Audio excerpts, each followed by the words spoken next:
మా పాలకుర్తి నియోజకవర్గంలోని పెద్దవంగర మండలం 2016లో ఏర్పడింది. అది పేరుకి మండలం అయితే ఏర్పాటు చేసిండ్రు కానీ అన్ని గవర్నమెంట్ ఆఫీసెస్ అన్నీ కూడా రెంటెడ్ బిల్డింగ్స్లోనే ఉన్నాయి. దీనికి ఒక దాతలు ముందుకొచ్చి స్థలం ఇవ్వడం కూడా జరిగింది. దాంట్లో ఎంఆర్ఓ ఆఫీస్ ఆల్రెడీ ప్రారంభించి 50% పనులు కూడా పూర్తయినాయి. మిగతా 50% పనులు ఏవైతే ఉన్నాయో దానికి 1 కోటి రూపాయలు అయితే ఆ బిల్డింగ్ సంపూర్ణంగా పూర్తవుతుంది. దానికి నిధులు ఇవ్వాలని సంబంధిత మంత్రివర్యులని అడుగుతున్నాం. అట్లనే అదే స్థలంలో ఎంపీడీఓ ఆఫీసు నిర్మించడానికి కూడా ప్లేస్ ఉంది కాబట్టి దానికి కూడా శాంక్షన్ ఇవ్వాలి, ఆ నిధులు కూడా ఇవ్వాలి. అక్కడ పోలీస్ స్టేషన్కి కూడా స్థలం లేదు.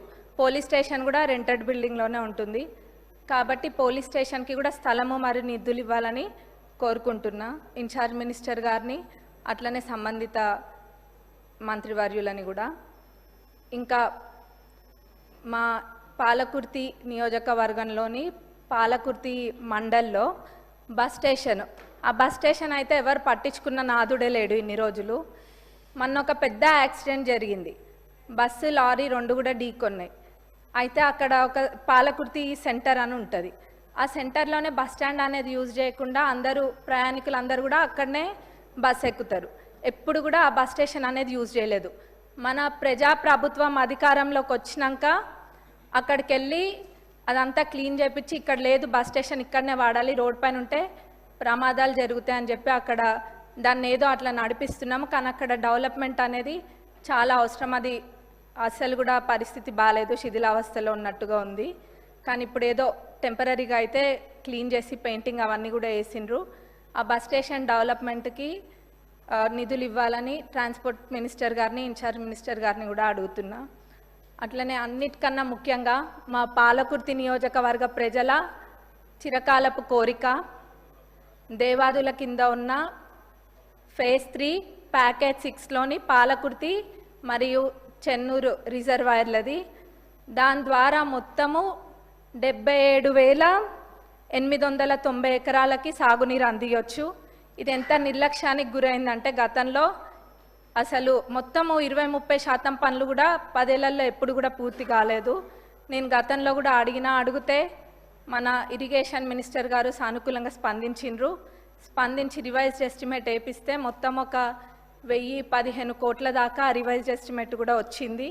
వారు దేవాదులలో ప్రత్యేక శ్రద్ధ చూపిస్తున్నారు మన ఇరిగేషన్ మినిస్టర్ గారు కూడా.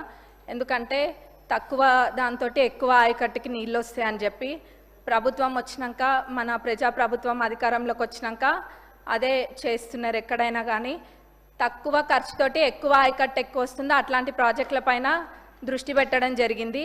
అందులో మా పాలకుర్తి చెన్నూరు ఇది దేవాదులది కూడా ఉంది. కాబట్టి దీనికి నిధులు కేటాయించాలని మన ఉప ముఖ్యమంత్రి వర్యులని, ముఖ్యమంత్రి గారిని, ఇన్ఛార్జ్ మినిస్టర్ గారిని, ఇరిగేషన్ మినిస్టర్ గారిని కూడా కోరుకుంటున్నాం. ఎందుకంటే ఇది మా ప్రజలు ఎప్పటి నుంచో కోరుకుంటున్నారు, ఎప్పుడు కూడా అది పడవబడే ఉంది. కాబట్టి ఇది చేయడం వల్ల చాలా మటుకు రైతులకి మేలు చేకూరుతుంది మా ప్రాంతంలో. అందులో ఎక్కువ శాతం అంటే 45,000 ఎకరాలు, ఆ 77,000 ఏదైతే ఉందో అందులో 45,000 ఎకరాలు మా నియోజకవర్గానికి సంబంధించే ఉంది, 45,000 ఎకరాలు. అట్లనే తుంగతుర్తిలో 13,277 ఎకరాలు, స్టేషన్ గన్పూర్లో 9,378 ఎకర్స్కి, అట్లనే వర్ధన్నపేటలో 10,180 ఎకరాలకు కూడా దీని ద్వారా సాగునీరు అందుతుంది. ఇది చాలా ఇంపార్టెంట్ ప్రాజెక్ట్ కాబట్టి దీనికి నిధులు కేటాయించాలని కోరుకుంటున్నాను. ధన్యవాదాలు అధ్యక్ష. గౌరవ మంత్రి గారు.